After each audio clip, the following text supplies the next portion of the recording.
Hello class 6. I hope that you all are good at your home. We have taken your unit test in last week. You all have done well and do hard work for your studies at your home, because it seems that this year school will be closed and no hope to open, and we are taking virtual classes for you. And today we are going to start your chapter 4, Democratic Republic of the Congo, formerly known as the Zaire. And present day Democratic Republic of the Congo was earlier known as Zaire, जो जायरे के नाम से पहले जाना जाता था, Democratic Republic of Congo. And in this same is true for the river Congo, और ऐसा ही कांगो नदी के लिए भी सत्य है, which was known as the river Zaire, जो पहले जायरे नदी के नाम से जानी जाती थी उसको अब कांगो नदी कर दिया गया। जायरे जो कंट्री था उसको Democratic Republic of the Congo कर दिया गया। For convenience we may write simply Congo instead of Democratic Republic of the Congo, और हमारी सुविधा अनुसार हम चाहें तो इसको केवल कांगो भी लिख सकते हैं instead of Democratic Republic of the Congo. Only we can write Congo. Congo is the third largest country in Africa, ये तीसरी सबसे बड़ा देश है अफ्रीका कॉन्टिनेंट का। And the river Congo is second largest river, और अफ्रीका महाद्वीप का, अफ्रीका कॉन्टिनेंट का जो कांगो रिवर है वो सेकेंड लार्जेस्ट रिवर है। The capital of the Congo is Kinshasa, और जो कैपिटल है कांगो का that is Kinshasa. Hence the country is often called Congo Kinshasa to distinguish it the former other Congo Republic, और कभी कभी लोग इस देश को कांगो किन्हासा के नाम से भी बोलते हैं कांगो रिपब्लिक की जगह पे। Congo lies between 5 degree north, Congo जो है वो 5 degree north and 13 degree south of equator and between 12 degree east and the 30 degree east meridians में पड़ता है। सपोज दैट कि अगर ये इक्वेटर है तो नियर अबाउट 5 डिग्री नॉर्थ में इक्वेटर से ऊपर and 13 degree south here it's lies 30 degree south and in east 13 degree east this side this is 30 degree east, 30 degree east meridians. As you find it neighboring countries, जैसे जैसे इसके neighboring countries को आप पता करोगे, from any atlas but do not omit the Republic of the Congo, लेकिन omit आप बाहर मत करो Republic of Congo को। 3/5 of the Congo river basin is the Congo, जो 3/5 कांगो रिवर जो बहती है वो बेसिन ऑफ द कांगो है। You should recall the basin of the area drain by a river and its tributaries, आप जो basin है उसको रिकॉल कर सकते हो एक रिवर जो बहती है, उसकी सहायक नदियाँ जो बहती हैं उसके आसपास की जो ज़मीनें होती हैं उनके लिए। The basin is surrounded by many plateaus, और जो बेसिन्स होते हैं वो कई सारे प्लेच्यूज से घिरे हुए होते हैं। Some of them have the mountain as well, और कुछ ऐसे भी होते हैं जिनमें माउंटेन्स भी होते हैं। Mitumba mountain rise to the height of the 5000 metre, Congo में एक माउंटेन है जिसकी हाइट जो है वो 5000 मीटर है, and that is the Mitumba mountain.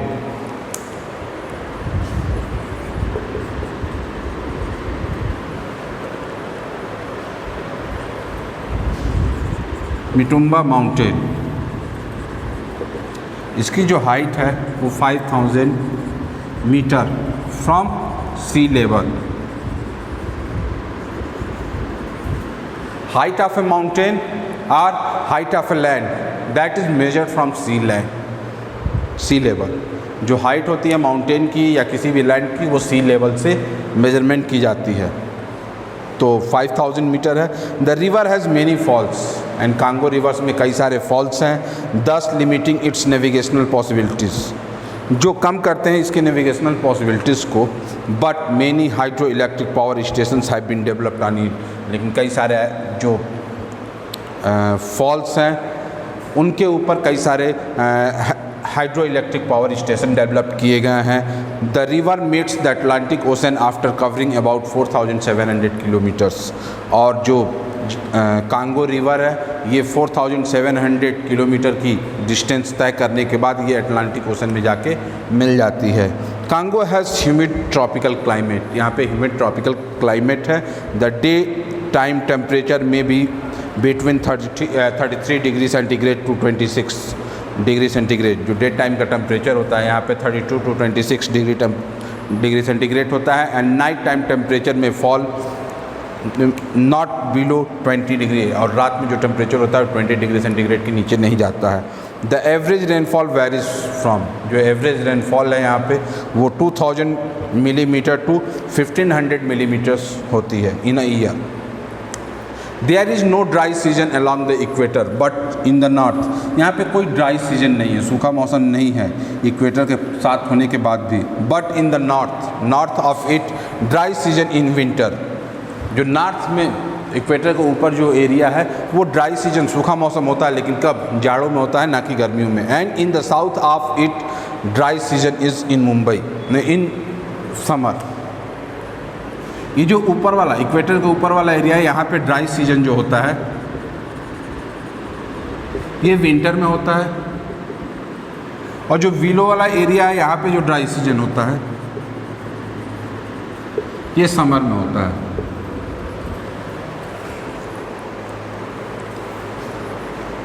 Congo central basin has the world's most extensive tropical rain forest.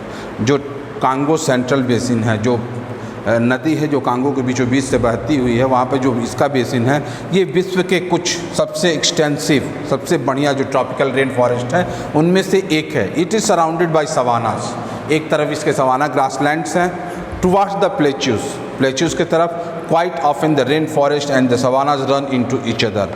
और ऐसा लगता है कि रेन फॉरेस्ट और जो सवाना है वो एक दूसरे की तरफ दौड़ रहे हैं। There is a wide diversity of animal life, इसलिए यहाँ पे बहुत सारे जानवर भी पाए जाते हैं।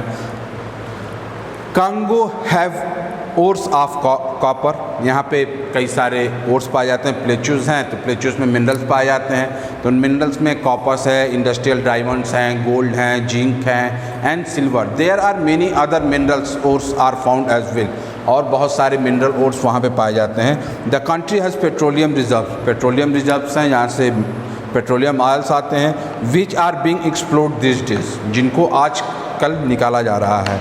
Forest cover more than 3/4 of the total land area, और जो वहाँ का लैंड एरिया है उसका 3/4 पार्ट जो है वो फॉरेस्ट है।